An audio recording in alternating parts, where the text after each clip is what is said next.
पुराने समय की बात है। रोम देश पर एक राजा राज करता था जिसका नाम काहिर था। काहिर राजा बहुत निर्दयी और कठोर हृदय का था। वो अपनी प्रजा पर बहुत अत्याचार करता था और लोग उसके जुल्मों से बहुत परेशान थे। लेकिन राजा के डर के कारण कोई भी शिकायत नहीं कर सकता था। जो व्यक्ति भी राजा के अत्याचार के विरुद्ध थोड़ी सी भी शिकायत करता, राजा के सैनिक उसे उठाकर ले जाते और फिर राजा उसे भूखे कुत्तों के सामने डाल देता था। यही कारण था कि लोग चुपचाप राजा का जुल्म सह जाते थे। राजा काहिर का एक ही लड़का था जिसका नाम राजकुमार जाफर था। राजकुमार जाफर अपने पिता से बिल्कुल अलग स्वभाव का था। वो बहुत दयालु और दानी था। वो जब अपने पिता राजा काहिर को लोगों पर अत्याचार करते देखता तो मन ही मन दुखी होता था, लेकिन बोलने का साहस उसे भी नहीं होता था। उसे मालूम था कि राजा उसे भी भूखे कुत्तों के सामने डालने में जरा भी नहीं हिचकिचाएगा। यही कारण था कि राजकुमार जाफर अक्सर जंगलों में शिकार खेलता रहता, ताकि न वो शहर में रहेगा और न लोगों पर होने वाले जुल्म को देखेगा। एक दिन राजकुमार जाफर जंगल में अपने साथियों के साथ शिकार खेलने में व्यस्त था कि राजकीय संदेशवाहक उसे ढूंढता हुआ वहां पहुंच गया। उसने राजकुमार को बताया कि राजा बहुत बीमार हो गए हैं और उनकी स्थिति बहुत खराब है। राजकीय वैद्यों ने उपचार करने से मना कर दिया है और राजा ने आपको याद किया है। राजकुमार जाफर पिता की बीमारी का सुनकर तुरंत वापस चल दिया। अंत में राजा उसका पिता था, चाहे वो अत्याचारी ही क्यों न होता। लेकिन राजकुमार अपने पिता की बीमारी का सुनकर न रह सका और तुरंत वापस चल दिया। जब वो शहर में प्रवेश किया तो उसने देखा कि लोग राजा की बीमारी का सुनकर खुशियां मना रहे हैं। हर व्यक्ति का चेहरा खुशी से खिला हुआ था, लेकिन राजकुमार पर नजर पड़ते ही वे तुरंत दुखी चेहरा बना लेते थे, जैसे उन्हें राजा की बीमारी का बड़ा दुख हो। लेकिन राजकुमार जाफर उनकी नजरें पहचानता था। वो मन ही मन अफसोस कर रहा था कि अगर उसका पिता अत्याचारी न होता तो आज हर व्यक्ति उसके स्वास्थ्य के लिए प्रार्थना कर रहा होता और ईश्वर नेक आदमी की प्रार्थना स्वीकार करके राजा को स्वास्थ्य दे देता। लेकिन राजा ने अपने अत्याचार के कारण सबको नाराज कर दिया था और लोग उनके ठीक होने के लिए प्रार्थना करने के स्थान पर खुशी मना रहे थे और हो सकता है मन ही मन उनके मरने की प्रार्थना भी कर रहे हों। राजकुमार जाफर जब राजमहल में पहुंचा तो उसने देखा कि हर व्यक्ति शांत था। उसने राजकीय वैद्यों को राजा के कमरे से बाहर बड़ी बेचैनी की स्थिति में टहलते हुए देखा। उन सबने अपनी नाकों को कपड़ों से दबा रखा था। राजकुमार जाफर वैद्यों को इस हाल में देखकर बहुत चकित हुआ, लेकिन फिर जैसे ही वो राजा के कमरे के द्वार के पास पहुंचा, उसकी नाक से तेज और बहुत ही अप्रिय दुर्गंध का झोंका टकराया और उसने बिना सोचे रुमाल निकालकर नाक पर रख लिया। ये क्या मामला है? ये गंदी दुर्गंध कहां से आ रही है? राजकुमार जाफर ने राजवैद्यों से पूछा। राजकुमार जी, क्या कहें, ये दुर्गंध राजा के शरीर से निकल रही है। ये इतनी तेज गंदी दुर्गंध है कि एक क्षण के लिए भी राजा के कमरे में नहीं रुका जा सकता। बूढ़े राजवैद्य ने दबी आवाज में कहा। ओह, मगर राजा जी को आखिर ऐसी कौन सी बीमारी लग गई है जिसकी वजह से उनके शरीर से इतनी दुर्गंध निकल रही है? राजकुमार जाफर ने चकित होते हुए पूछा। राजकुमार जी, इसे सड़न की बीमारी कहते हैं। ये बीमारी उस व्यक्ति को होती है जिसे ईश्वर बहुत नापसंद करते हों और जो लोगों पर अत्याचार करता हो। किसी की हाय राजा को लग गई है, बूढ़े वैद्य ने उत्तर दिया। ओह, मगर इस बीमारी का उपचार क्या है? राजकुमार जाफर ने पूछा। राजकुमार जी, प्रत्यक्ष रूप से इस बीमारी का कोई उपचार नहीं है, लेकिन मैंने अपने बड़े गुरुओं से सुना है कि जिसे ये बीमारी हो जाए वो तुरंत ईश्वर से अपने पापों की क्षमा मांगे और आगे के लिए अत्याचार करने से तौबा करे तो उसके शरीर से निकलने वाली दुर्गंध कम हो जाती है, लेकिन उसे पूरी तरह स्वास्थ्य उसी स्थिति में मिल पाता है जब वो मोती नाब का जल पिए। मोती नाब का जल? वो क्या होता है? राजकुमार जाफर ने चकित होते हुए पूछा। राजकुमार जी, मोती नाब एक ऐसे मोती को कहते हैं जो दुनिया में दुर्लभ है। उसका रंग हल्का नीला होता है और यह समुद्र की गहराई में एक विशेष सीप से मिलता है। ये विशेष सीप सदियों के बाद एक ऐसा मोती पैदा करती है। राजवैद्य ने उत्तर दिया, ओ, फिर हम उस दुर्लभ मोती को कैसे प्राप्त करें? राजकुमार जाफर ने बेचैन होकर पूछा। राजकुमार जी, ये असंभव है। मोती नाप किसी को प्राप्त नहीं हो सकता, क्योंकि आज तक दुनिया में एक ही मोती नाप का पता चला है, और वह मोती नाप मोती महल की राजकुमारी के मुकुट में लगा हुआ है। राजवैद्य ने उत्तर दिया, मोती महल की राजकुमारी? वो कौन है? कहाँ है ये मोती महल? राजकुमार जाफर ने चकित होकर पूछा। राजकुमार जी, मोती महल परिलोक की राजकुमारी का विशेष महल है, लेकिन ये महल परिलोक में नहीं है, बल्कि इसी दुनिया में है। उसे दुनिया के सबसे कीमती मोतियों से बनाया गया है। पूरा महल मोतियों से बना हुआ है। ये फिरोजा पहाड़ी की तराई में है। उसमें परिलोक की सुंदर राजकुमारी दिलरुबा रहती है। राजवैद्य ने उत्तर दिया, परिलोक की राजकुमारी दिलरुबा? ओह, अगर तुम्हें मालूम हो कि फिरोजा पहाड़ी कहाँ है तो हमें जरूर बताओ। हम वहां जाकर राजकुमारी से ये मोती मांग लाएंगे। राजकुमार जाफर ने बड़े जोश के साथ पूछा। राजकुमार जी, क्षमा चाहता हूं, मोती महल में प्रवेश करना किसी मनुष्य के बस की बात नहीं। उस महल की सुरक्षा परिलोक के सबसे क्रूर राक्षस करते हैं। इसके अतिरिक्त रहस्यमयी खोपड़ी और नाग देवता भी उसके रक्षक है। राजकुमारी स्वयं भी चाहे तो आपको मोती नाभ नहीं दे सकती, क्योंकि रहस्यमयी खोपड़ी और नाग पक्षम इस मोती नाभ की सुरक्षा करते हैं। उस मोती नाभ को मोती महल से बाहर निकालने से रोकने के लिए ही रहस्यमयी खोपड़ी और नाग पक्षम को रक्षक बनाया गया है। क्रूर राक्षस मोती महल की सुरक्षा करते हैं और रहस्यमयी खोपड़ी और नाग पक्षम उस मोती नाभ की। इसलिए आप ये विचार छोड़ दें, ये असंभव है। राजवैद्य ने उसे समझाते हुए कहा। लेकिन जब राजकुमार जाफर ने जोर दिया कि वो उसे फिरोजा पहाड़ी के बारे में जरूर बताएं, तो राजवैद्य ने उसे बताया कि कोह काफ के उत्तर को पार करने के बाद एक बहुत बड़ी नदी के बीच एक द्वीप है, जिसे द्वीप बहत कहते हैं, क्योंकि उस द्वीप में इतने फूल और पौधे हैं कि स्वर्ग की तरह हरा भरा है। द्वीप बहत के बीच में एक छोटी सी नीले रंग की पहाड़ी है। उसका रंग नीला होने के कारण उसे फिरोजा पहाड़ी कहते हैं।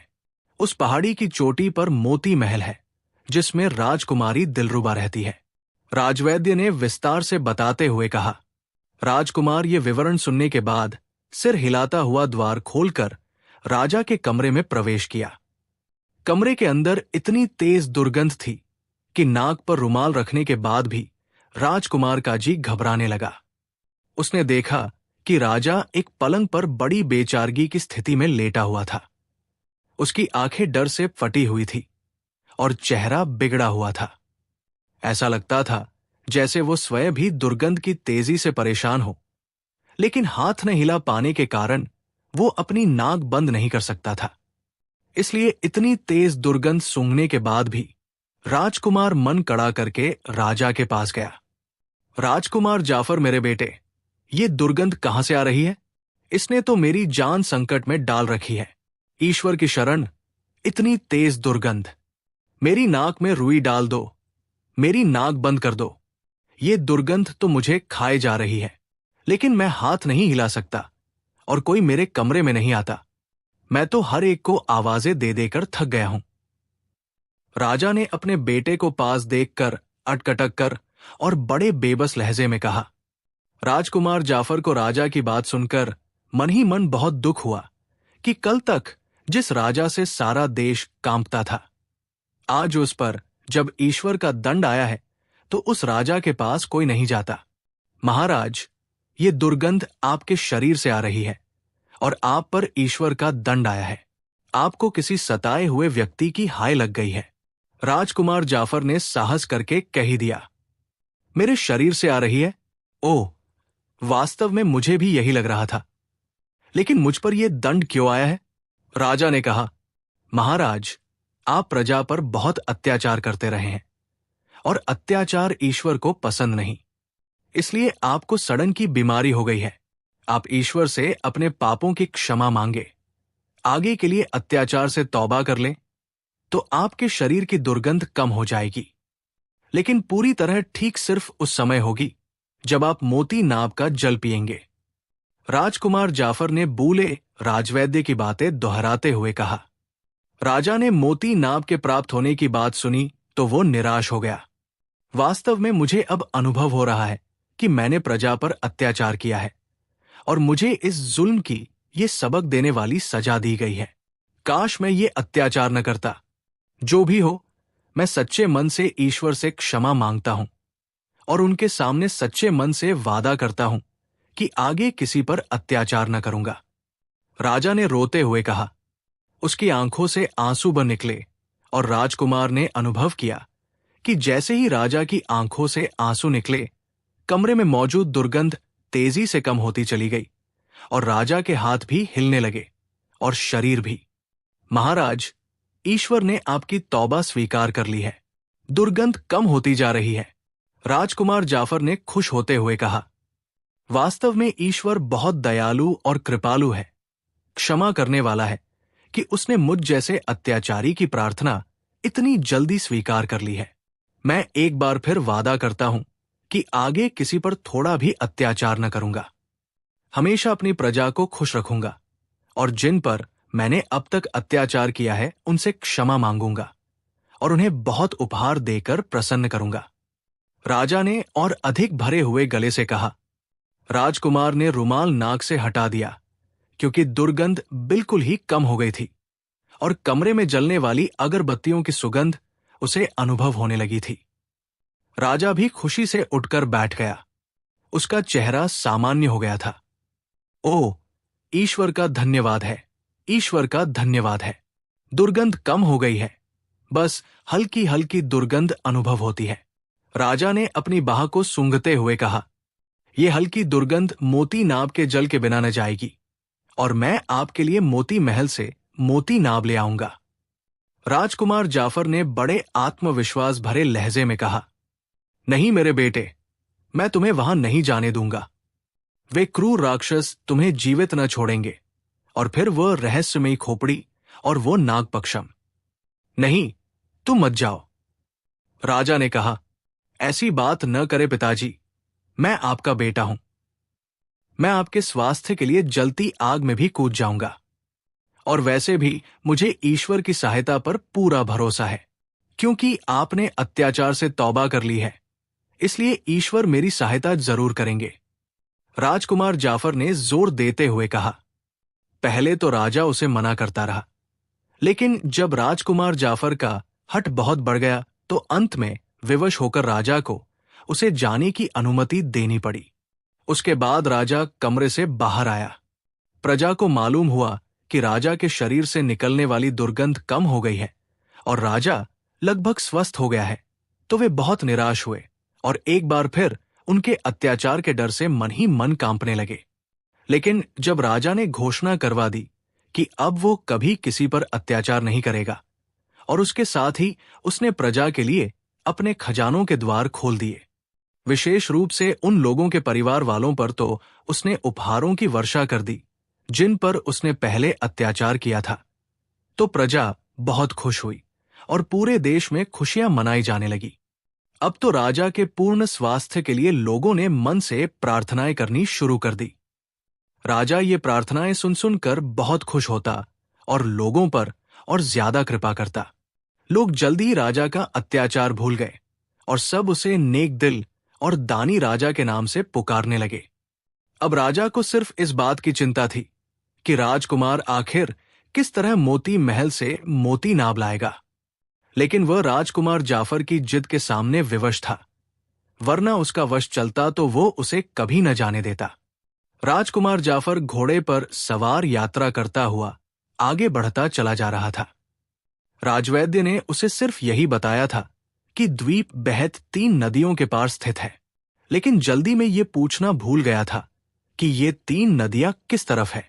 उसे उस समय इसका ध्यान भी न रहा था और अब जबकि वो 3 दिन की यात्रा पूरी कर चुका था, अब उसे ध्यान आ रहा था कि कम से कम वो उस समय राजवैद्य से पूछ लेता तो अब इस तरह भटकता तो न फिरता।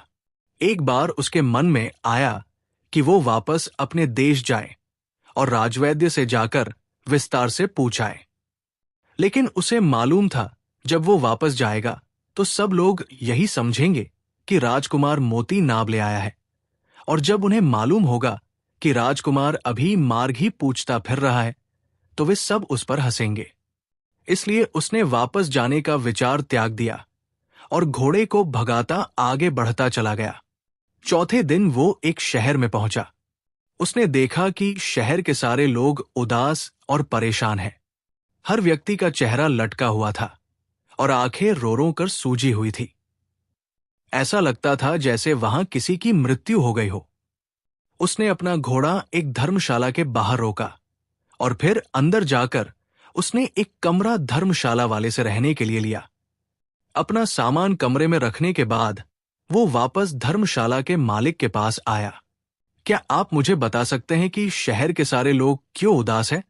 राजकुमार ने मुंह लटकाकर बैठे हुए धर्मशाला के मालिक से बात करते हुए कहा, ओ अजनबी, तुम्हें नहीं मालूम? आज रात शहर पर एक बहुत बड़ी विपत्ति आने वाली है, इसलिए सब लोग परेशान हैं। धर्मशाला के मालिक ने सिर उठाकर राजकुमार की ओर देखते हुए उत्तर दिया, विपत्ति आने वाली है? क्या अर्थ है? मैं समझा नहीं। कैसी विपत्ति? राजकुमार ने चकित होकर पूछा। अजनबी, तुम न पूछो तो अच्छा है, वरना तुम्हें भी दुख होगा और तुम फालतू में परेशान होगे। धर्मशाला के मालिक ने कहा, ऐसी बात नहीं, तुम मुझे बताओ ताकि मुझे मालूम तो हो आखिर कौन सी विपत्ति यहां आने वाली है जिसकी वजह से पूरा शहर परेशान है। हो सकता है मैं तुम लोगों की कोई सहायता कर सकूं। राजकुमार जाफर ने आग्रह करते हुए कहा, ओ, तुम्हारा बहुत बहुत धन्यवाद अजनबी, लेकिन इस विपत्ति का सामना कोई नहीं कर सकता। सुनो, पिछले 5 साल से हर साल इसी रात को शहर में कोई बला आती है जिसका कद राक्षसों जितना है। उसके हाथ 10 है और 5 आंखें हैं। उसके पूरे शरीर पर कांटों की तरह खड़े हुए सख्त बाल हैं। वो शहर की 10 सुंदर लड़कियों को उठाकर ले जाती है। शहर के बहादुर लोगों ने उस बला का सामना करना चाहा, लेकिन उस पर न ही कोई शस्त्र असर करता है और न ही कोई चाल। तलवारें, भाले, तीर जब उसके शरीर से टकराते हैं तो इस तरह मुड़कर गिर जाते हैं जैसे वे किसी ठोस चट्टान से टकराए हों। जब रात बीतती है तो दूसरी सुबह उन लड़कियों के बचे हुए शरीर और हड्डियां पास वाली पहाड़ी की तराई में पड़ी हुई मिलती है और वह बला गायब हो जाती है। शहर वालों ने उसे बहुत ढूंढा, लेकिन वो कहीं दूर दूर तक दिखाई नहीं देती। बस वर्ष की इस रात को अचानक शहर में आ जाती है और फिर जो उसके सामने आता है उसे मार डालती है। उसके 10 लंबे लंबे हाथों में बहुत शक्ति है। वो एक थप्पड़ मारकर मकानों को गिरा देती है। जो उसके हाथों की चपेट में आ जाए उसकी हड्डियां टूट जाती है। इसलिए राजा ने सामान्य लोगों को मरने से बचाने के लिए ये प्रबंध किया है कि हर साल उस रात को शहर की 10 सुंदर लड़कियों को बांधकर शहर के बड़े मैदान में बैठा दिया जाता है। फिर बला आती है और उन्हें उठाकर ले जाती है। इस तरह शहर के दूसरे लोग उसके हाथों मरने से बच जाते हैं। आज रात उस बला के आने की बारी है और राजा के सैनिक शहर के हर घर में जाकर सुंदर लड़कियों का चुनाव कर रहे हैं ताकि उन्हें बला को दिया जा सके। और मैं क्या बताऊंगा, आज वे मेरी बेटी हिना को भी पकड़ कर ले गए हैं।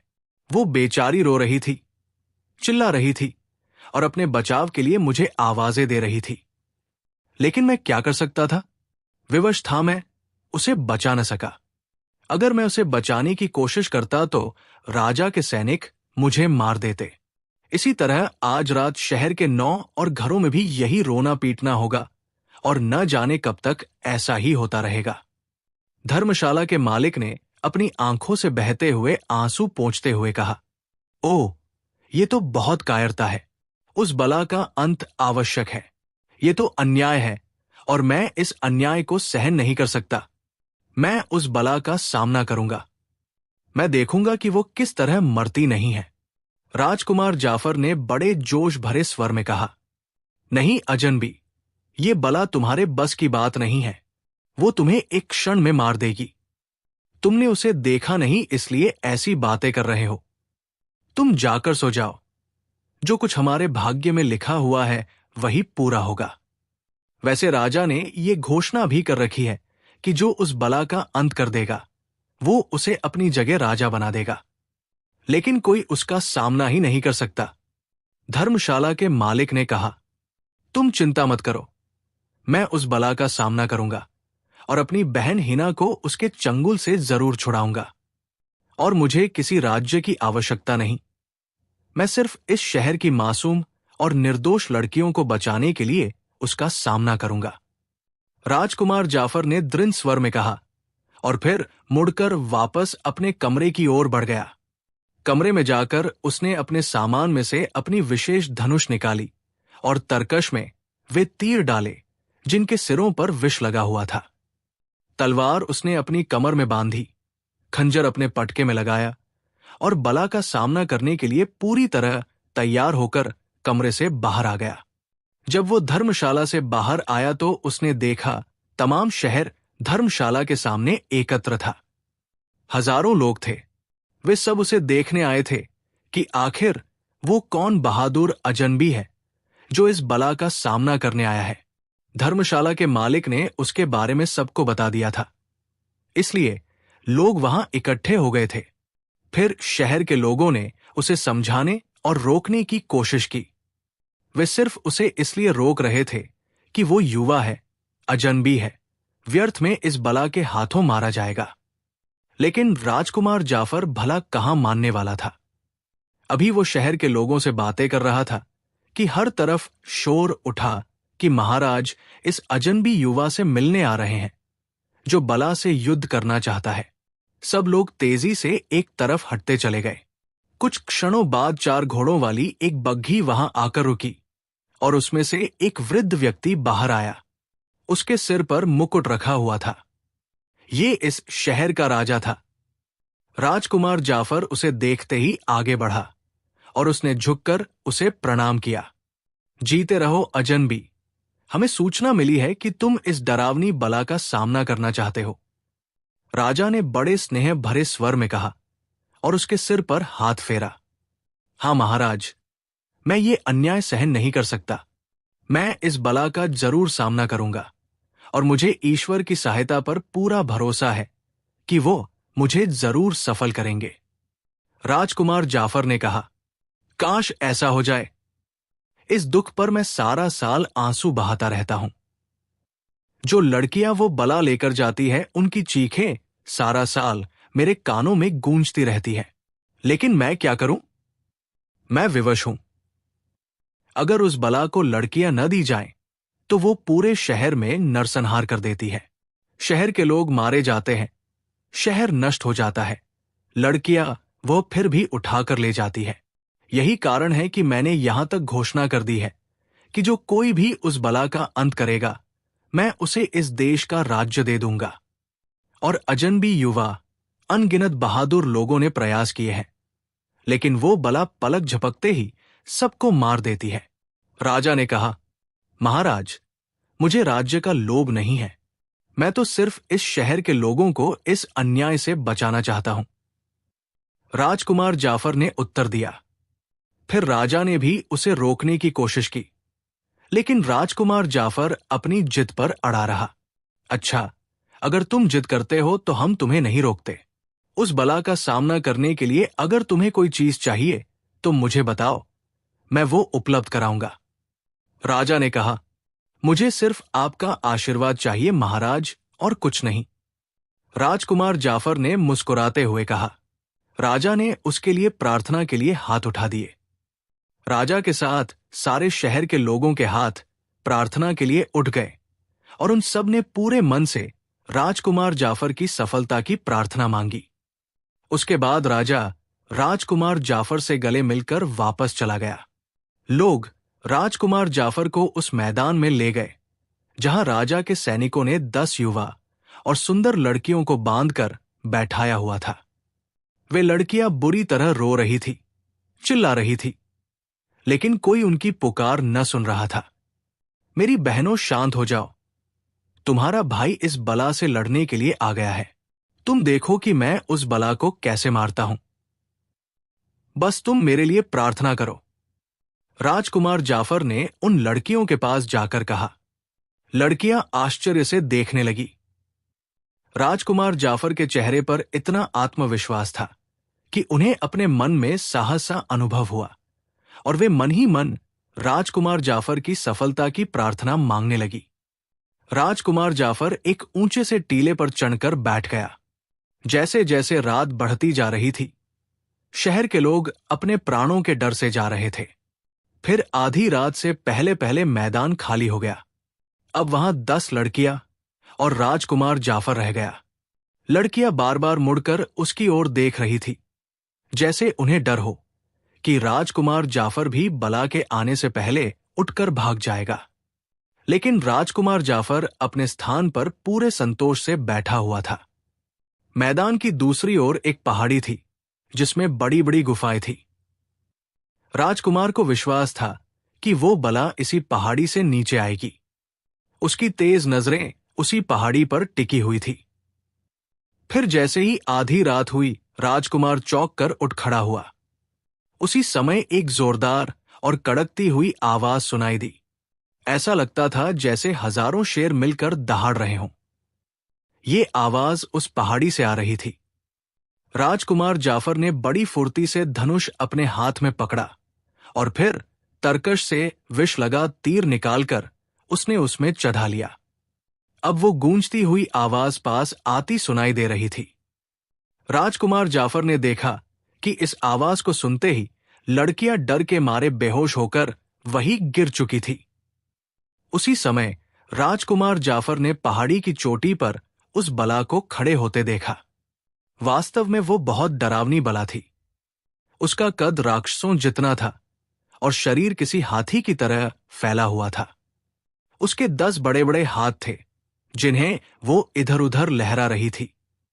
उसकी 5 आंखें थी, एक माथे के बीच में, 2 उसके नीचे और 2 उनके नीचे। ये पांचों आंखें बड़ी बड़ी और अंगारों की तरह लाल थी। उस बला के शरीर पर काले रंग के बड़े बड़े बाल थे जो कांटों की तरह सीधे खड़े हुए थे। बला कुछ क्षण उस पहाड़ी पर खड़ी होकर मैदान की ओर देखती रही और फिर वो जोर से दहाड़ी। इस बार उसकी आवाज पहले से कहीं ज्यादा डरावनी और गूंजने वाली थी। राजकुमार जाफर उस बला से लड़ने की योजना पहले ही सोच चुका था। उसे पता था कि उस बला के शरीर पर कोई शस्त्र असर नहीं करता, इसलिए उस पर तलवार, भाले और खंजर से हमला करना व्यर्थ था। उसने यही निश्चय किया था कि पहले उसकी आंखों को विषैले तीरों से समाप्त किया जाए। उसके बाद जब ये बला अंधी हो जाएगी तो फिर उसके अंत के लिए कोई और उपाय सोचा जाएगा।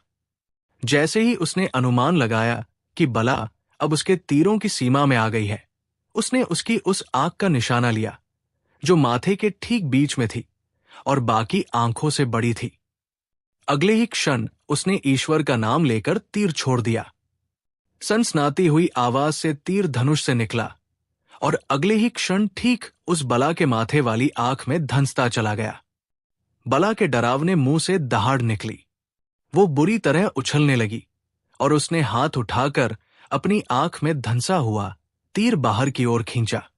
उसी समय राजकुमार जाफर ने दूसरा तीर चलाया और उसका ये तीर भी ठीक निशाने पर लगा और बला की आंख में धंस गया जो दाई ओर थी। बला के मुंह से एक बार फिर चीख निकली और इस बार वो तेजी से उस ओर भागी जिधर राजकुमार जाफर टीले पर खड़ा था। लेकिन राजकुमार जाफर के हाथ बिजली जैसी तेजी से काम कर रहे थे। फिर जब तक बला मैदान पार करके राजकुमार जाफर तक पहुंचती, राजकुमार जाफर के विषैले तीरों ने उसकी 5 आंखें समाप्त कर दी। अब तो बला क्रोध की अधिकता में और अंधी होकर मैदान में नाचने लगी। वो कभी इधर भागती, कभी उधर भागती। उसे कुछ दिखाई न दे रहा था। उसकी डरावनी चीखों से पूरा शहर कांप रहा था। मैदान में बंधी हुई लड़कियां सिमटकर एक तरफ हो गई थी। अब राजकुमार जाफर ने 2 तीर एक साथ धनुष में चढ़ाए। वो टीले पर खड़ा बड़ी बेचैनी से बला की ओर देख रहा था जो चीखती हुई इधर उधर भाग रही थी। जैसे ही उसका रुख टीले की ओर हुआ और बला ने चीखने के लिए मुंह खोला। राजकुमार जाफर ने बड़ी फुर्ती से दोनों तीर चला दिए। दोनों तीर उड़ते हुए सीधे बला के गुफा जैसे खुले मुंह के अंदर चले गए और बला के गले में धंस गए। बला उलटकर पीठ के बल जमीन पर गिरी। उसके गिरने का इतना जोरदार धमाका हुआ कि जैसे 4 मंजिला भवन जमीन पर गिरा हो। अब बला के गले से चीखें भी नहीं निकल रही थी, क्योंकि उसके गले में 2 तीर धंसे हुए थे। फिर बला के 10 हाथों में से एक ने अपने गले से दोनों तीर निकाल लिए। लेकिन उसी क्षण राजकुमार जाफर ने चांद की रोशनी में देखा कि बला के पैरों के तलवे बिल्कुल कोमल थे। उसने बड़ी तेजी से बारी बारी एक एक तीर उसके पैरों के तलवों में मार दिया। बला एक बार फिर चीखने लगी। अब वो जमीन पर पड़ी तड़प रही थी। राजकुमार जाफर भागता हुआ टीले से नीचे उतरा और उसने म्यान से अपनी तलवार खींची। भागकर उसने उस बला के तलवों पर तलवार से वार करने शुरू कर दिए। तलवों का कोमल मांस तलवार के प्रहारों से कटने लगा और उसके तलवों से रक्त की धारा फूट पड़ी। इधर बला के गले से भी रक्त की धारा निकल रही थी। अब बला घायल तलवों के कारण उठकर खड़ी भी न हो सकती थी और वो जमीन पर पड़ी बुरी तरह तड़प रही थी। राजकुमार जाफर को मालूम था कि उसके तीरों की नोक पर लगा हुआ विष अब तक उस बला के रक्त में मिल चुका होगा। इसलिए उसे विश्वास था कि जल्दी ही वो इस घातक विष के कारण मर जाएगी। अचानक उसे विचार आया। वो भागता हुआ बला के सिर के पास पहुंचा और फिर उसने पूरी शक्ति से तलवार को उसके माथे वाली आंख में घूम दिया। बला के गले से इतनी डरावनी चीख निकली कि राजकुमार जाफर अनजाने में लड़खड़ा कर पीछे हट गया। बला के 10 हाथ कांटों की तरह इधर उधर लहरा रहे थे, जैसे वे राजकुमार जाफर को पकड़ना चाहते हों। लेकिन चूंकि बला अंधी हो चुकी थी, इसलिए वो उसे न पकड़ सकती थी। फिर धीरे धीरे उसकी चीखें धीमी होती चली गई और उसके हाथों की हलचल सुस्त होती चली गई। थोड़ी देर बाद बला का शरीर स्थिर हो गया। अब उसके गले से नीले रंग का झाग निकलने लगा था। राजकुमार जाफर समझ गया कि घातक विष का प्रभाव अब पूरी तरह हो चुका है और इस विष के कारण वो समाप्त हो गई है। जब उसका ढोल जैसा सीना फूलना पिचकना बंद हो गया तो राजकुमार जाफर ने जोर से ईश्वर का जयकारा लगाया। बला मर गई है। अब आ जाओ शहर के लोगों, देखो मैंने ईश्वर की सहायता से बला का अंत कर दिया है। राजकुमार जाफर ने चिल्ला चिल्ला कर कहना शुरू कर दिया। लोग उसकी आवाज सुनकर डरते डरते घरों से निकलकर मैदान में आए। जब उन्होंने मैदान में बला का शव देखा तो वे सब खुशी से नाचने लगे। देखते ही देखते सारा शहर वहां इकट्ठा हो गया। उन्होंने राजकुमार जाफर को कंधों पर उठा लिया। जिनकी बेटियां मैदान में मौजूद थी, वे रोते हुए अपनी बेटियों से लिपट गए और उनके शरीर रस्सियों से मुक्त कर दिए गए। वे सब लड़कियां खुशी के मारे आकर राजकुमार जाफर से लिपट गई। राजकुमार जाफर ने उनके सिरों पर हाथ फेरा और उन्हें घर जाने के लिए कहा। उसे खुशी थी कि उसने उन बेटियों को उस बला से बचा लिया है। थोड़ी देर बाद महाराज की सवारी भी वहां आ गई। महाराज ने उसे गले से लगा लिया। तुम वास्तव में बहादुर हो युवा, हम सब हमेशा तुम्हारे ऋणी रहेंगे। जो काम बड़े बड़े वीर मिलकर न कर सके, वो तुमने अकेले कर दिखाया है। राजा ने उसे सीने से लगाते हुए कहा, अत्याचारी के विरुद्ध युद्ध करने में ईश्वर सहायता करता है महाराज। आपने देखा कि जब ईश्वर ने मेरी सहायता की तो मैंने कितनी सरलता से उस डरावनी बला को मार दिया। राजकुमार जाफर ने उत्तर दिया, लेकिन तुमने उसे कैसे मारा? हमें भी तो बताओ। राजा ने चकित होते हुए पूछा। राजकुमार जाफर ने उसे बताया कि उसने किस तरह पहले विषैले तीरों से उस बला को अंधा किया, फिर उसके गले में एक साथ 2 तीर मारे और बला के जमीन पर गिरने के बाद उसने बला के तलवों में तीर मारे और फिर तलवार से उसके तलवे काट डाले ताकि बला उठकर खड़ी न हो सके। उसके बाद उसकी बड़ी आंख में तलवार घूम दी, क्योंकि बला के शरीर में यही स्थान ऐसा था जो कोमल था। तीरों पर लगे हुए घातक विष ने अंततः उस बला को मार डाला। राजा और शहर के लोग राजकुमार की वीरता और उसकी बुद्धिमानी की बहुत प्रशंसा करने लगे। आज से तुम मेरे बेटे हो युवा, और आज से इस शहर के राजा भी तुम हो। राजा ने कहा, आपकी कृपा है महाराज, लेकिन मैं यहां नहीं रुक सकता। मैं एक बहुत आवश्यक कार्य से घर से निकला हूं। शहजादे जाफर ने जवाब दिया, तुम अपना परिचय कराओ कि तुम कौन हो, कहां से आए हो और तुम्हें कौन सा जरूरी काम है। हो सकता है कि हम तुम्हारी मदद कर सकें।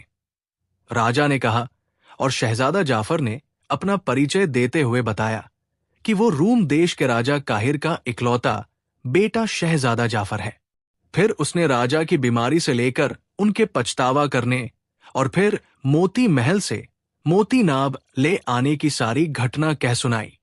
राजा के साथ साथ शहर के लोग भी उसकी बातें सुन रहे थे। ओह, तुम तो पहले से ही शहजादे हो।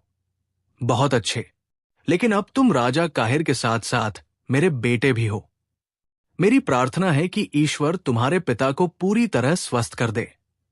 राजा ने खुश होते हुए जवाब दिया, शहजादा जाफर, तुम्हें पता है कि मोती महल कहाँ है? अचानक भीड़ में खड़े एक सफेद दाढ़ी वाले बूढ़े ने पूछा।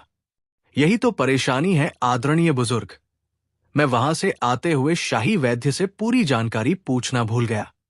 उसने सिर्फ मुझे यही बताया था कि मोती महल फिरोजा पहाड़ी पर है और फिरोजा पहाड़ी बशत द्वीप में स्थित है। बशत द्वीप 3 नदियों को पार करने के बाद आता है। साथ ही उसने ये भी बताया था कि मोती महल में परियों के देश की राजकुमारी दिलरुबा रहती है, जिसके मुकुट में हल्के नीले रंग का मोती नाब जड़ा हुआ है। उस महल की सुरक्षा पर क्रूर राक्षस तैनात है, जबकि मोती नाब की रक्षा के लिए रहस्यमयी खोपड़ी और नाग पक्षम तैनात है। बस, इससे ज्यादा जानकारी मुझे नहीं पता, शहजादा जाफर ने विस्तार से बताते हुए कहा। शहजादा जाफर, अगर तुम कहो तो बाकी की जानकारी मैं बता दूं? उस बूढ़े ने कहा। हाँ जरूर, आदरणीय बुजुर्ग, मुझे जरूर बताओ, शहजादा जाफर ने खुश होते हुए कहा। सुनो आदरणीय बुजुर्ग, तुम और शहजादा जाफर मेरे साथ शाही महल में चलो। वहां आराम से बैठकर बातें करेंगे। लेकिन अब इस बला की लाश का क्या करें? राजा ने कहा, महाराज, इसकी लाश पर लकड़ियों का ढेर लगा दीजिए और फिर उस ढेर को आग लगा दीजिए। इस तरह इस बला की लाश जलकर राख हो जाएगी, शहजादा जाफर ने कहा, और राजा ने सिर हिला दिया। फिर राजा ने बला की लाश जलाने का आदेश दे दिया और शहर के सारे लोग खुशी खुशी उस आदेश का पालन करने में लग गए, जबकि राजा, शहजादा जाफर और उस बूढ़े बुजुर्ग को रथ में बैठाकर अपने महल में ले आए। अब बताइए आदरणीय बुजुर्ग, मुझे बड़ी बेचैनी है। शहजादा जाफर ने राजा के खास कमरे में एक आरामदायक कुर्सी पर बैठते हुए कहा। राजा अपनी विशेष कुर्सी पर और बूढ़े को सामने वाली कुर्सी पर बैठाया गया था। शहजादे, इस शहर से आप उत्तर दिशा की ओर जाएंगे तो कुछ दूर बाद एक नदी आएगी जिस पर पुल बना है। उसे पार करके आप 4 पड़ाव आगे बढ़ेंगे तो एक और नदी आएगी, उस पर भी पुल मौजूद है। वहां से 4 पड़ाव की दूरी पर तीसरी नदी आएगी जिस पर पुल नहीं है, लेकिन ये नदी गहरी नहीं है। आप बड़ी आसानी से घोड़े पर सवार होकर उसे पार कर लेंगे। उसके बाद जब आप 4 पड़ाव आगे बढ़ेंगे तो एक भयानक जंगल आएगा। उस जंगल को पार करने के बाद आप एक बहुत बड़ी नदी के किनारे पर पहुंच जाएंगे। उस नदी के ठीक बीच में बशत द्वीप मौजूद है, जहां वो मोती महल है। बुजुर्ग ने उसे रास्ता बताते हुए कहा। बहुत बहुत धन्यवाद आदरणीय बुजुर्ग, आपने मुझे रास्ता बता दिया है। अब मैं आसानी से वहां पहुंच जाऊंगा, शहजादा जाफर ने खुश होते हुए कहा। शहजादे, आपने हम सब शहर वालों पर बहुत बड़ा उपकार किया है, इसलिए मैं आपको एक ऐसा उपहार देना चाहता हूं जो आपके निश्चित रूप से काम आएगा। बूढ़े बुजुर्ग ने मुस्कुराते हुए कहा।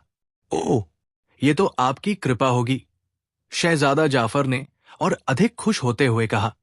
बूढ़े बुजुर्ग ने अपनी जैकेट की एक जेब से तांबे की बनी हुई एक अंगूठी निकालकर शहजादा जाफर की तरफ बढ़ा दी। उस अंगूठी पर किसी अजीब भाषा में कुछ अक्षर लिखे हुए थे। शहजादे, आप इस अंगूठी को अपनी उंगली में पहन लीजिए। ये बड़े काम की अंगूठी है। जब आप इस शहर से निकलें तो आप अंगूठी को एक बार अपने होठों से लगाएं और फिर उसे आदेश दें कि वो आपको बशत द्वीप पहुंचा दे। इसके साथ ही आप आंखें बंद कर लें। कुछ ही पलों बाद आप बशत द्वीप पहुंच जाएंगे। इस तरह आप वापस भी आसानी से जा सकते हैं। इसका दूसरा लाभ यह है कि आप जब तक इसे उंगली में पहने रहेंगे, आपके शरीर में इतनी शक्ति आ जाएगी कि आप बड़े बड़े राक्षसों से लड़ सकेंगे। तीसरी बात यह है कि जब तक ये अंगूठी आपकी उंगली में रहेगी, आप पर कोई भी शस्त्र असर नहीं कर सकेगा। और सबसे बड़ा लाभ इसका यह होगा कि नागपक्षम आपको देखते ही आपका दास बन जाएगा। आप उसे जो आदेश देंगे वो उसका पालन वैसे ही करेगा जैसे कोई सेवक अपने स्वामी के आदेश का पालन करता है। बूढ़े बुजुर्ग ने उस अंगूठी के लाभ बताते हुए कहा। शहजादा जाफर उठकर उस बूढ़े से लिपट गया। आपका बहुत बहुत धन्यवाद आदरणीय बुजुर्ग।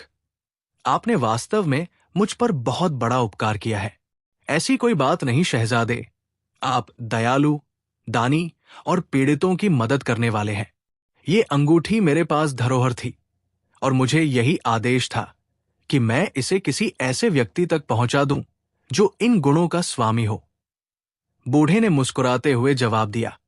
राजा भी बूढ़े के इस उपहार से बहुत खुश हुए और उन्होंने न सिर्फ बूढ़े का धन्यवाद किया बल्कि उसे इतना धन सम्मान दिया कि बूढ़ा जब तक जीवित रहता उसका जीवन सुख सुविधा से बीत सकता था। बूढ़ा उपहार लेकर दुआएं देता हुआ शाही महल से विदा हो गया। शहजादा जाफर बुजुर्ग की दी हुई अंगूठी पहनकर और राजा से अनुमति लेकर जब बाहर आया तो अचानक एक बूढ़ी सी औरत एक मकान की आड़ से निकलकर उसकी तरफ बढ़ी। बेटे, मेरी बात सुनकर जाओ। उस बूढ़ी ने शहजादा जाफर को आवाज देते हुए कहा और शहजादा जाफर उसकी आवाज सुनकर रुक गया। क्या बात है अम्मा? शहजादा जाफर ने उसके पास जाते हुए बड़े कोमल स्वर में पूछा। बेटे, रात तुमने बला का अंत करके मेरी इकलौती बेटी की जान बचाई है। ये तुमने हम पर एक ऐसा उपकार किया है जिसका बदला मैं जीवन भर नहीं चुका सकूंगी। बूढ़ी औरत ने बड़े स्नेह से शहजादा जाफर के सिर पर हाथ फेरते हुए कहा। यह मेरा कर्तव्य था अम्मा, मैंने कोई उपकार नहीं किया। शहजादा जाफर ने बड़े विनम्र भाव से जवाब देते हुए कहा। बेटे, मुझे पता चला है कि तुम मोती महल से मोती नाप लेने जा रहे हो अपने पिता के लिए। बूढ़ी औरत ने कहा। हाँ अम्मा, ये बात सही है, शहजादा जाफर ने जवाब दिया। तो बेटे, मैं तुम्हें एक उपहार देना चाहती हूं। ये मेरे परिवार में 7 पीढ़ियों से चला आ रहा है और मोती नाप प्राप्त करने में ये तुम्हारे बहुत काम आएगा। बूढ़ी औरत ने जेब से एक सुनहरे रंग का धागा निकालकर शहजादा जाफर को देते हुए कहा। धागे में जगह जगह गांठें पड़ी हुई थी और वो पुराना होने के बावजूद चमक रहा था। इस धागे को तुम अपने दाएं हाथ की कलाई पर बांध लो बेटे। इस धागे के रहते दुनिया का कोई भी जादू तुम पर असर नहीं कर सकेगा। बूढ़ी औरत ने कहा। ओह, बहुत बहुत धन्यवाद बूढ़ी अम्मा, आपने वास्तव में मुझे बहुत महान उपहार दिया है। शहजादा जाफर ने खुश होकर बूढ़ी औरत से धागा लिया और फिर उसे उसके सामने ही अपनी दाई कलाई में बांध लिया। बूढ़ी औरत उसे आशीर्वाद देती हुई वापस शहर में चली गई। शहजादा जाफर मन ही मन ईश्वर का धन्यवाद कर रहा था कि न सिर्फ उसे मोती महल का रास्ता पता चल गया था, बल्कि अंगूठी और धागे के रूप में उसे ऐसी चीजें मिल गई थी जो उसे किसी भी हाल में न मिल पाती। हालांकि उसे ये नहीं पता था कि ये दोनों चीजें उसे उसकी उस भलाई के बदले में मिली थी जो उसने बिना किसी स्वार्थ के शहर वालों की थी। ईश्वर हमेशा उस मनुष्य पर प्रसन्न होता है जो बिना किसी लालच के दूसरों के साथ भलाई करे। शहजादा जाफर शहर से निकलकर एक जंगल में आया और फिर उसने अंगूठी की तरफ देखते हुए उसे आदेश दिया कि वो तुरंत बशत द्वीप में पहुंचा दे और इसके साथ ही उसने आंखें बंद कर ली। अगले ही पल उसे ऐसा महसूस हुआ जैसे उसका वजन गायब हो गया हो और तेज हवा उसके शरीर को लग रही हो। कुछ पलों बाद उसे लगा कि उसका वजन दोबारा ठीक हो गया है, तो उसने आंखें खोल दी। वो ये देखकर दंग रह गया कि वो एक नए जंगल में खड़ा है। ये जंगल बहुत घना था और इसमें अजीबोगरीब पेड़ और बेलें दिखाई दे रही थी। वो खड़ा इधर उधर देख ही रहा था कि अचानक उसे एक जोरदार फुंकार की आवाज सुनाई दी। ये फुंकार इतनी डरावनी थी कि शहजादा जाफर को घबराहट होने लगी। अभी वो सोच ही रहा था कि अचानक एक पेड़ पर से एक बहुत बड़ा अजगर उसके सामने आकर गिरा। फिर जैसे बिजली चमकती है, वैसे ही वो अजगर पूंछ के बल खड़ा हो गया। अगले ही पल उसने अपना गुफा जैसा मुंह खोला और शहजादा जाफर को खाने के लिए झपटा। शहजादा जाफर पीछे हट गया। उसने बड़ी फुर्ती से तलवार निकाली और उस पर हमला करना शुरू कर दिया। लेकिन अजगर बहुत फुर्तीला और तेज था। उसने बड़ी चतुराई से तलवार का वार बचाया और शहजादा जाफर पर हमला किया। लेकिन शहजादा जाफर भी अब पूरी तरह संभल गया था। उसने फुर्ती से न सिर्फ अपना बचाव किया, बल्कि उस पर लगातार वार भी शुरू कर दिए। फिर एक बार शहजादा जाफर को मौका मिल गया। उसने बड़ी फुर्ती से तलवार उसकी गर्दन पर मारी और वो ये देखकर हैरान रह गया कि इतने बड़े अजगर की गर्दन एक ही बार में वैसे ही कटकर गिर गई जैसे साबुन तार से कट जाता है। अजगर को खत्म करने के बाद शहजादा जाफर ने तलवार म्यान में डाली ही थी कि अचानक उसने हवा में एक मानवीय खोपड़ी को लहराते हुए देखा। उस खोपड़ी की आंखों से आग की लपटें निकल रही थी और वो पेड़ों के बीच घूमती हुई बिजली की तेजी से नीचे उतरी और शहजादा जाफर के सामने आकर जमीन पर टिक गई। आग और तेज हो गई। शहजादा जाफर बड़ी हैरानी से उस खोपड़ी को देख रहा था। मनुष्य, तुम यहां क्यों आए हो? खोपड़ी से एक कर्कश आवाज निकली। मैं मोती महल में जाना चाहता हूं। शहजादा जाफर ने जवाब दिया, तुमने जंगल के रक्षक अजगर की हत्या कर दी है, इसलिए मुझे खुद आना पड़ा है। तुम मोती महल में क्यों जाना चाहते हो? खोपड़ी से दोबारा आवाज आई। उसी पल शहजादा जाफर को विचार आया कि ये वही खोपड़ी हो सकती है जो मोती नाब की रक्षा करती है। इसलिए उसने जानबूझकर जवाब दिया, मैं राजकुमारी दिलरुबा के लिए उनके पिता का संदेश लेकर आया हूं। लेकिन ये संदेश तो वह किसी राक्षस के माध्यम से भी भिजवा सकते थे। खोपड़ी ने कहा, वो संदेश ऐसा है जिसे सिर्फ एक मनुष्य ही लेकर आ सकता है। शहजादा जाफर ने कहा, वास्तव में वो चाहता था कि पहले राजकुमारी दिलरुबा से मिलकर ये पता करे कि उनके मुकुट में अब भी मोती नाब मौजूद है या नहीं। ठीक है, लेकिन याद रखो, अगर तुम मोती महल में चोरी के इरादे से आए हो तो फिर तुम जीवित वापस नहीं जा सकोगे। खोपड़ी ने कहा और अगले ही पल वो हवा में घूमी और एक बार जोर से शहजादा जाफर के हाथ से टकराई और फिर हवा में उड़ती चली गई। अगले ही पल वो पेड़ों के बीच गायब हो गई।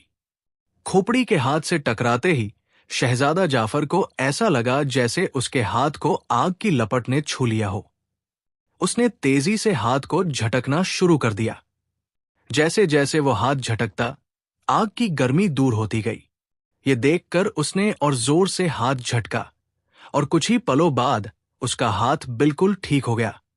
शहजादा जाफर हैरान था कि खोपड़ी उसके हाथ से क्यों टकराई। उसने ध्यान से अपने हाथ को देखा तो वो बुरी तरह चौंक पड़ा। उसके हाथ में न तो उस बुजुर्ग की दी हुई वो अंगूठी थी और न ही कलाई में बंधा हुआ धागा। वो घबराकर इधर उधर देखने लगा, लेकिन ऊंची घास में उसे कुछ भी दिखाई नहीं दे रहा था।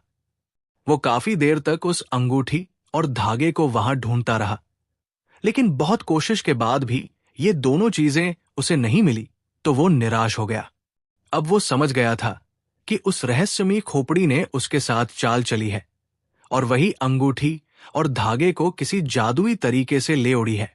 लेकिन शहजादा जाफर को हर हाल में मोती नाब प्राप्त करना था, इसलिए वो आगे बढ़ने लगा।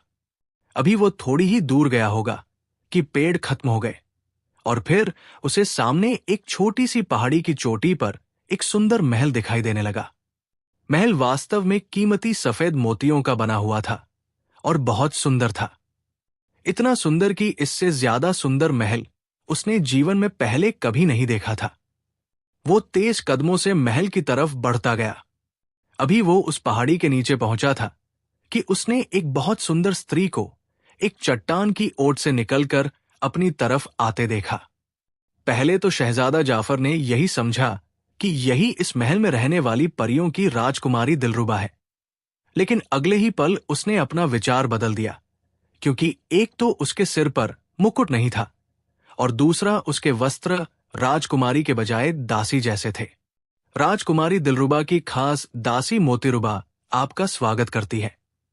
उस सुंदर लड़की ने शहजादा जाफर के सामने पहुंचकर बड़े सम्मान के साथ झुककर प्रणाम करते हुए कहा, धन्यवाद, लेकिन राजकुमारी को कैसे पता चला कि मैं आ रहा हूं? शहजादा जाफर ने हैरान होकर पूछा। रहस्यमयी खोपड़ी ने राजकुमारी को बताया है कि कोई मनुष्य उनके पिता का विशेष संदेश लेकर आ रहा है, इसलिए राजकुमारी ने मुझे आपके स्वागत के लिए भेजा है और महल के रक्षक राक्षसों को आपके सामने आने से मना कर दिया है, अन्यथा आप यहां तक जीवित न पहुंच पाते। दासी ने कहा, ओह अच्छा, हम राजकुमारी का धन्यवाद करते हैं।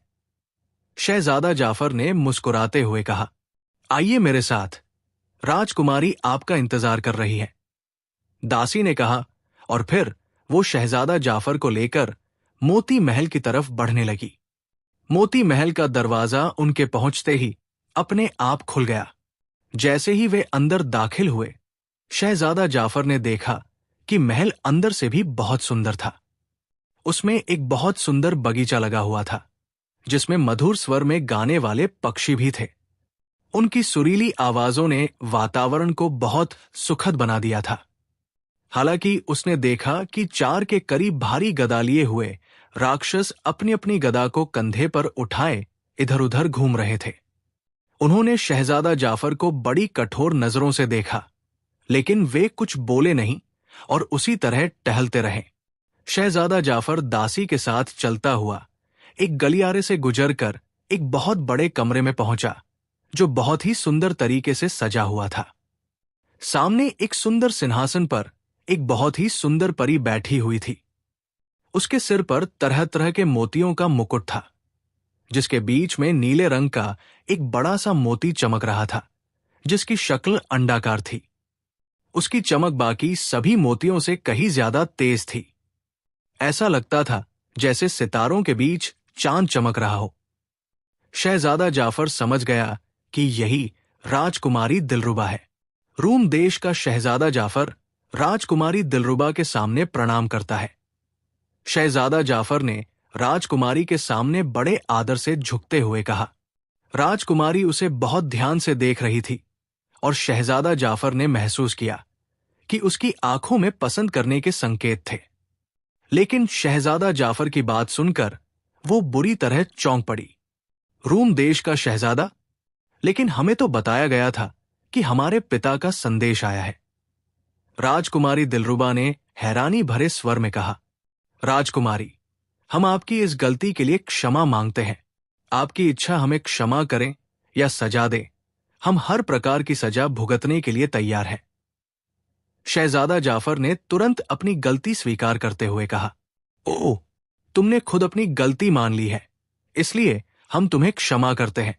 हम अपने मेहमानों को सजा नहीं दिया करते, लेकिन हम ये जानने के इच्छुक हैं कि रूम देश का शहजादा जाफर यहां क्यों आया है।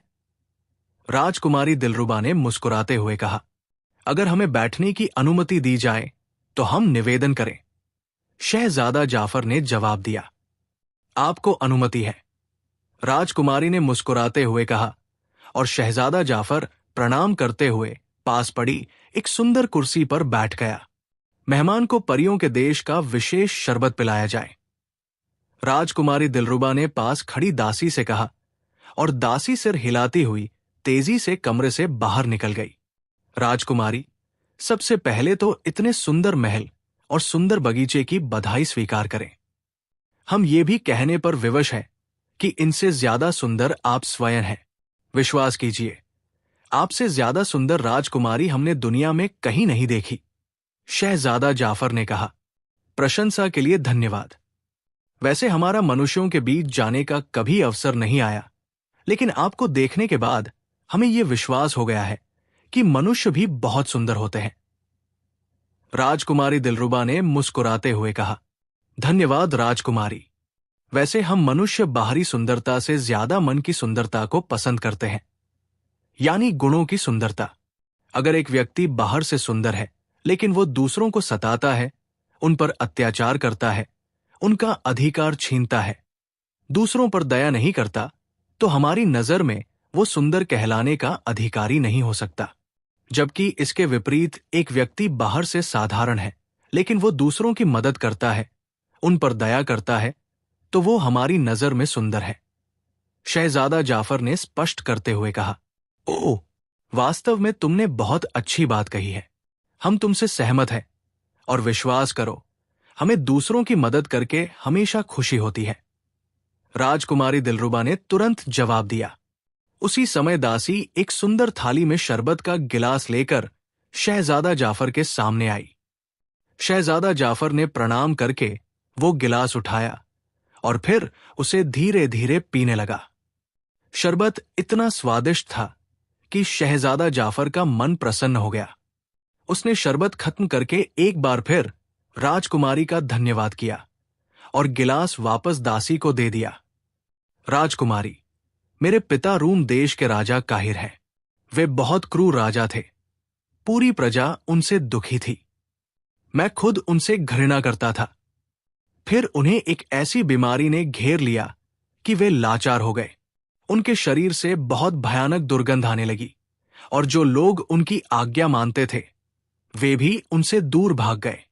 जब मेरे पिता ने ईश्वर से अपने पापों की माफी मांगी तो उनके शरीर की दुर्गंध कम तो हो गई, लेकिन शाही वैद्य ने बताया कि पूर्ण लाभ तभी मिल सकता है जब राजा को मोती नाब का पानी पिलाया जाए। मोती नाब आपके मुकुट में है, मैं वही मोती नाब लेने आया हूं। शहजादा जाफर ने अपनी कहानी बताते हुए कहा। उसने देखा कि मोती नाब का नाम लेते ही राजकुमारी दिलरुबा के चेहरे पर परेशानी के भाव आ गए थे। ओह, हम बड़ी खुशी से मोती नाब तुम्हें दे देते, लेकिन हमें दुख है शहजादा जाफर, तुम्हें असफल होकर जाना पड़ेगा। राजकुमारी दिलरुबा ने गंभीर स्वर में जवाब दिया। क्यों राजकुमारी? जब आप इतनी अच्छी है कि आपको दूसरों की मदद करके खुशी होती है, तो फिर मुझे खाली हाथ क्यों जाना पड़ेगा? शहजादा जाफर ने सहजता से पूछा। इसलिए कि मोती नाब इस महल से बाहर नहीं जा सकता और उसके पानी को अगर ज्यादा समय हो जाए तो वो जहर बन जाता है। राजकुमारी ने जवाब दिया। देखिए राजकुमारी, अगर तो ये आपकी इच्छा है कि मोती नाब इस महल से बाहर न जाए तो बात और है, और अगर इसमें कोई और बात है तो मुझे बताइए, शहजादे ने पूछा। शहजादा जाफर, मुझे मोती नाब के बाहर जाने पर कोई आपत्ति नहीं है, लेकिन उसमें दो बाधाएं हैं।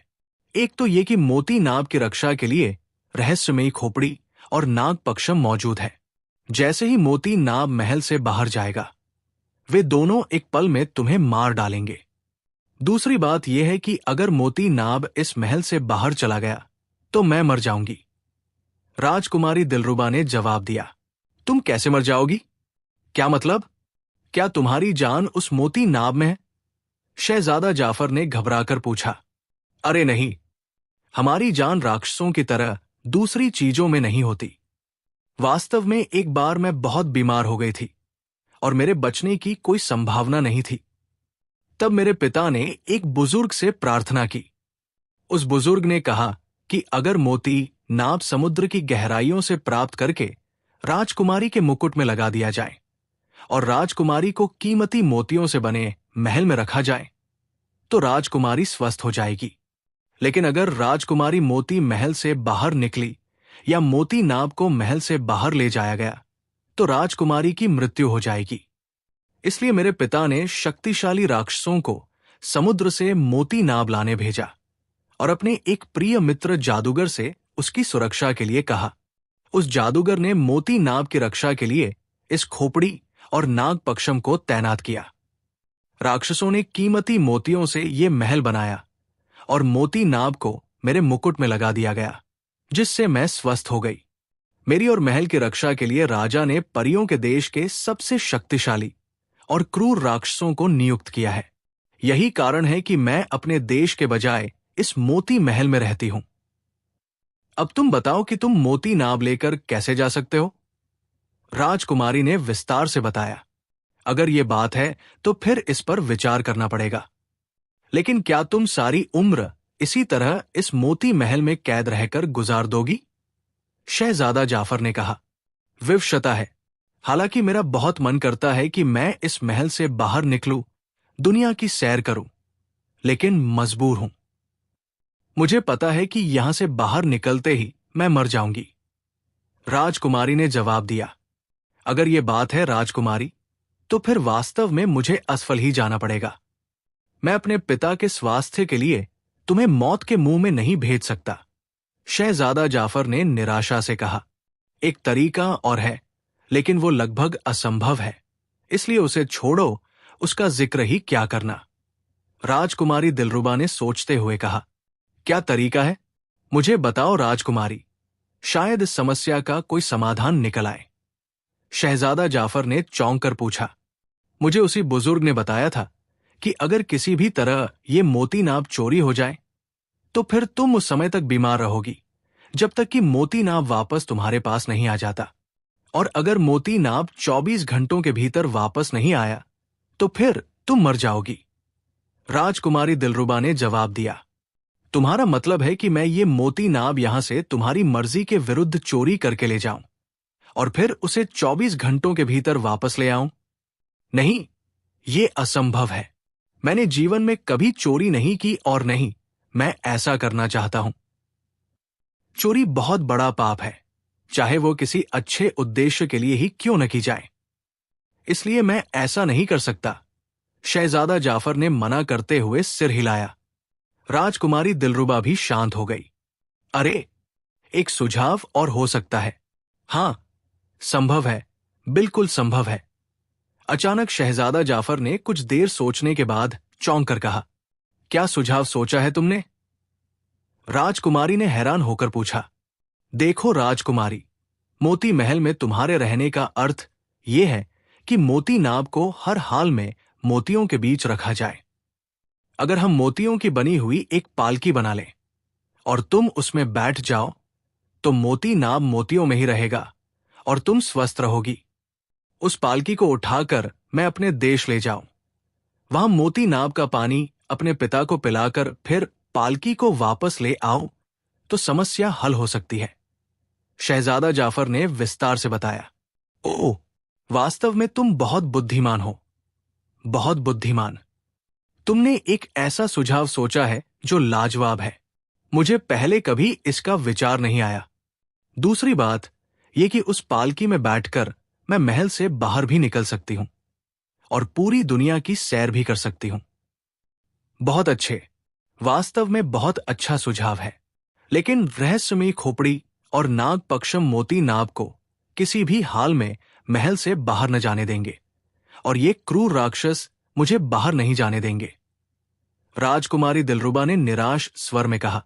अगर तुम अपने पिता से कहो कि वे इन राक्षसों का पहरा हटा दें और वे अपने मित्र जादूगर से कहकर इस खोपड़ी और नाग पक्षम को भी मना कर दें, तब तो ऐसा संभव है। शहजादा जाफर ने कहा। वो जादूगर मर चुका है, इसलिए इस खोपड़ी और नाग पक्षम को हटाना असंभव है। और रही बात मेरे पिता की, तो वे मुझे किसी भी हाल में किसी मनुष्य के साथ जाने की अनुमति नहीं देंगे। राजकुमारी ने जवाब दिया। अच्छा, अगर ये बात है तो फिर उस खोपड़ी और नाग पक्षम का मुकाबला मैं करूंगा, और अगर तुम मेरे साथ चलने को तैयार हो जाओ तो उन राक्षसों का भी मुकाबला किया जा सकता है। शहजादा जाफर ने कहा। नहीं, ये असंभव है, इसके बारे में सोचो भी नहीं। ये खोपड़ी और नाग पक्षम बहुत खतरनाक है, ये एक पल में तुम्हें मार डालेंगे। और रहे राक्षस, तो तुम उनके बारे में नहीं जानते, वे बहुत क्रूर और भयानक हैं। वे तुम्हें मक्खी की तरह कुचल देंगे। राजकुमारी ने डरते हुए कहा। इस बात की चिंता तुम न करो। हम पुरुषों को ईश्वर ने बहुत साहस दिया है। बस तुम तैयारी करो और सुनो। क्या तुम कल तक ऐसी पालकी तैयार करवा सकती हो जो मोतियों से बनी हो? शहजादा जाफर ने कहा, हाँ, ये तो बहुत आसान है। मेरे आदेश देने की देर है, ऐसी पालकी बन सकती है। लेकिन उस पालकी को उठाएगा कौन? राजकुमारी ने कहा, मैं उठाऊंगा। बस तुम पालकी बनवाओ। मैं वापस उस जंगल में जाता हूं। मैं कल आऊंगा और फिर तुम्हें ले जाऊंगा। शहजादा जाफर ने कहा, अरे हां, रात को तो ये राक्षस तुम्हें इस महल में नहीं रहने देंगे, तो फिर तुम कहां रहोगे? राजकुमारी ने परेशान होते हुए कहा, इसकी चिंता मत करो, मैं जंगल में रह जाऊंगा। तुम पालकी तैयार करवाओ, मैं कल आऊंगा। शहजादे जाफर ने कुर्सी से उठते हुए कहा। पहले तो राजकुमारी मना करती रही, क्योंकि उसे विश्वास नहीं हो रहा था कि शहजादा जाफर राक्षसों, खोपड़ी और नागपक्षम का मुकाबला कर सकता है। लेकिन जब शहजादा जाफर ने बहुत आग्रह किया तो राजकुमारी मान गई। शहजादा उसके कमरे से निकलकर महल के आंगन से होता हुआ दरवाजे पर पहुंचा और बाहर निकल गया। अब उसका रुख उसी जंगल की तरफ था जहां रहस्यमयी खोपड़ी ने उसके हाथ से टकराकर उसकी अंगूठी और धागा गायब कर दिया था। उसे विश्वास था कि हाथ झटकने की वजह से धागा और अंगूठी वही घास में गिर गए होंगे। शहजादा जाफर तेज कदमों से वहां पहुंचा जहां अब तक अजगर की लाश पड़ी हुई थी। फिर उसने ईश्वर का नाम लेकर दोबारा उस अंगूठी और धागे की तलाश शुरू कर दी। उसने घास के एक एक तिनके को देख लिया, लेकिन वो अंगूठी और धागा उसे नहीं मिला। वो निराश होकर एक पेड़ के तने से सटकर बैठ गया। उसने तो यही सोचकर राजकुमारी को कह दिया था कि वो इन दोनों चीजों को ढूंढ लेगा, लेकिन अब इनके न मिलने के बाद उस पर निराशा छा गई थी। बिना अंगूठी के वह राजकुमारी की पालकी को भी अपने देश तक नहीं ले जा सकता था, इसलिए उसकी सारी उम्मीदें मिट्टी में मिल गई थी। घास में तलाश करते करते वो थक गया था, इसलिए जैसे ही वो पेड़ के सहारे बैठा, उसे तुरंत नींद आ गई। उसने स्वप्न में देखा कि वो उस बशत द्वीप के उत्तरी हिस्से में, जहां बहुत बड़ी बड़ी चट्टानें हैं, वहां घूम रहा है। वहां घूमते घूमते अचानक उसने हवा में उड़ती हुई एक चील को एक चट्टान पर झपटते देखा। जब चील उड़कर ऊंची हुई तो वो देखकर दंग रह गया कि चील के पंजों में वही अंगूठी और धागा मौजूद थे। इसके साथ ही शहजादा जाफर की आंख खुल गई। उसे ऐसा लगा जैसे किसी ने उसे झिंझोड़ा हो। वो इधर उधर देखने लगा, लेकिन वहां उसके अलावा और कोई मौजूद नहीं था। उसी पल उसे अपना सपना याद आ गया तो वो तेजी से उठ खड़ा हुआ। वो समझ गया कि सपने में उसे संकेत दिया गया है कि उसकी अंगूठी और धागा कहां मौजूद है। इसलिए वो तेजी से उस तरफ चल पड़ा जिस हिस्से को उसने सपने में देखा था। काफी देर तक चलने के बाद वो सच में द्वीप के उस हिस्से में पहुंच गया जहां बड़ी बड़ी चट्टानें मौजूद थी। अभी वो वहां खड़ा उस चट्टान को ढूंढ ही रहा था जिस पर उसने चील को झपटते हुए देखा था कि अचानक उसे पंखों के फड़फड़ाने की आवाज सुनाई दी। उसने सिर उठाकर देखा तो उसे अपने सिर पर एक बहुत बड़ी चील उड़ती हुई दिखाई दी। फिर शहजादे के देखते ही देखते वो बिजली की तेजी से एक चट्टान पर झपटी। उसका अंदाज बिल्कुल वैसा ही था जैसा उसने सपने में देखा था।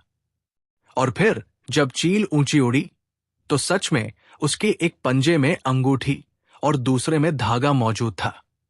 वो तेजी से उड़ती हुई उस तरफ बढ़ने लगी जहां वो जंगल मौजूद था और जहां से शहजादा जाफर आया था। पहले तो शहजादा उसके पीछे भागा, लेकिन जब उसने देखा कि चील की गति उससे ज्यादा तेज है तो उसने बहुत फुर्ती से अपनी कमान कंधे से उतारी और तरकश में हाथ डालकर आखिरी तीर निकाल लिया। अगले ही पल उसने तीर को कमान पर रखा और फिर पूरी शक्ति से कमान को खींचकर उसने उड़ती हुई चील का निशाना लेकर तीर छोड़ दिया। सनसनाहट की तेज आवाज के साथ तीर कमान से निकला और कुछ ही पलों बाद तेज उड़ती हुई चील की गर्दन के आर पार हो गया। सच में शहजादा जाफर का निशाना बहुत सटीक था। गर्दन में तीर लगते ही चील ने एक गोता लगाया और फिर उसके पंजों में मौजूद धागा और अंगूठी नीचे जंगल में गिरते चले गए। चील मरकर कुछ दूर आगे जाकर पेड़ों में गिर गई। शहजादा जाफर दौड़ता हुआ उस जगह पहुंचा जहां उसने ये दोनों चीजें गिरते हुए देखी थी। फिर थोड़ी सी खोज के बाद उसे अंगूठी घास में पड़ी हुई मिल गई। उसने जल्दी से अंगूठी उठाकर अपनी उंगली में पहनी और फिर उसने धागे की तलाश शुरू कर दी। थोड़ी सी खोज के बाद एक पेड़ की डाल में अटका हुआ धागा भी उसे मिल गया। उसने धागा अपनी कलाई में बांध लिया और अब वो संतुष्ट हो गया था। प्रकृति ने उसकी अपने आप मदद कर दी थी, वरना वह तो निराश हो गया था। अब उसके सामने समस्या रात बिताने की थी। शाम होने वाली थी और उसे पता था कि इतने घने जंगल में रात होते ही जंगली जानवर आ जाएंगे। इसलिए उसने एक घने और ऊंचे पेड़ को ढूंढा और फिर उस पर चढ़कर बैठ गया। उसके तरकश में चूंकि तीर खत्म हो चुके थे, इसलिए उसने कमान और तरकश का बोझ बेवजह उठाए रखना बेकार समझा और उन्हें उतारकर उसने एक तरफ पेड़ में लटका दिया। फिर पेड़ के तने से पीठ लगाकर बैठ गया। अभी उसे वहां बैठे कुछ ही पल हुए थे कि अचानक एक भयानक फुंकार उसे पेड़ के नीचे सुनाई दी।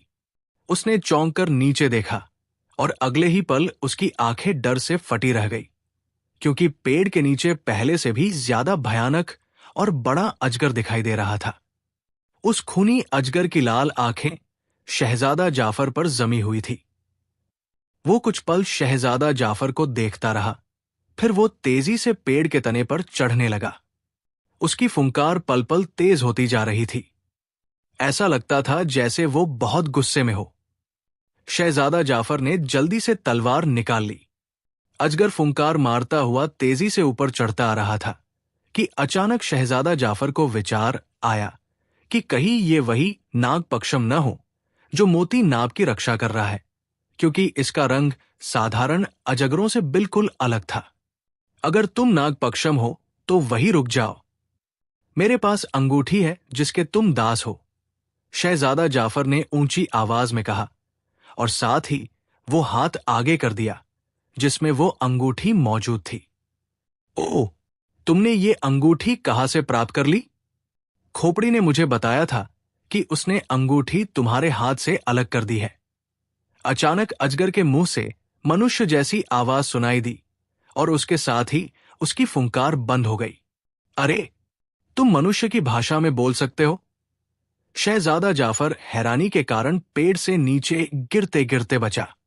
हां, मैं नागपक्षम हूं, सारी दुनिया के नागों का राजा, और मुझे ये शक्ति प्राप्त है कि मैं उनकी भाषा में बात कर सकूं, नाग ने जवाब दिया। अब उसने ऊपर चढ़ना बंद कर दिया था। अगर तुम नागपक्षम हो तो फिर तुम इस अंगूठी के दास हो, और अंगूठी मेरे हाथ में है, इसलिए मैं तुम्हें जो आदेश दूं तुम्हें उसका पालन करना होगा। शहजादा जाफर ने अधिकारपूर्ण स्वर में कहा, हां, मैं इस अंगूठी का दास हूं। आदेश दो, तुम क्या चाहते हो? नागपक्षम की निराश आवाज सुनाई दी। नीचे उतर जाओ और मुझे बताओ कि तुम यहां क्यों आए थे, शहजादा जाफर ने कठोर स्वर में कहा। अब उसका डर खत्म हो चुका था। नागपक्षम तेजी से नीचे उतरना शुरू हो गया और फिर नीचे पहुंचकर वो कुंडली मारकर बैठ गया। सुनो शहजादा जाफर, तुमने राजकुमारी दिलरुबा के साथ मिलकर जो योजना बनाई है उसका पता सबको चल गया है। राजकुमारी दिलरुबा की दासी ने राक्षसों को सब कुछ बता दिया है। राक्षसों ने तुम्हें अपने तरीके से रास्ते से हटाने का फैसला कर लिया है ताकि तुम राजकुमारी को मोती महल से बाहर न ले जा सको। जब मुझे इस योजना की सूचना मिली तो मुझे बहुत गुस्सा आया। मैंने सोचा कि पहले जाकर दंड दे दूं, लेकिन अब मैं तुम्हारा दास हूं।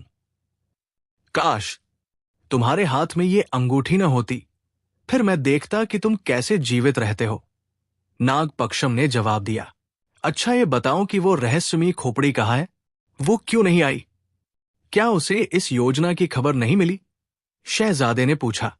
वो शक्ति प्राप्त करने के लिए समुद्र की गहराई में गई हुई है और आने ही वाली होगी। नागपक्षम ने जवाब दिया, क्या तुम इन राक्षसों और रहस्यमयी खोपड़ी के विरुद्ध मेरा साथ दे सकते हो? शहजादा जाफर ने कहा, मैं आपका दास हूं, लेकिन रहस्यमयी खोपड़ी मेरे नियंत्रण से बाहर है। अलबत्ता मैं राक्षसों के विरुद्ध आपकी मदद कर सकता हूं। नागपक्षम ने जवाब दिया, तो ठीक है, मैं तुम्हें आदेश देता हूं कि अगर मेरा राक्षसों से मुकाबला हो तो तुम मेरी मदद करना, शहजादा जाफर ने कहा। लेकिन इससे पहले कि नागपक्षम उसे कोई जवाब देता, अचानक सनसनाहट की तेज आवाज सुनाई दी और अगले ही पल वो रहस्यमयी खोपड़ी पूरी शक्ति से घूमती हुई शहजादा जाफर से टकराई।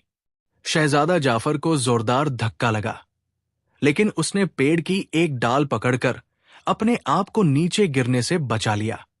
खोपड़ी उससे टकराकर नीचे घास पर गिरी और फिर उसकी आंखों से आग की लपटें बहुत तेजी से निकलने लगी, जैसे वो एक पल में पूरे जंगल को जला देगी।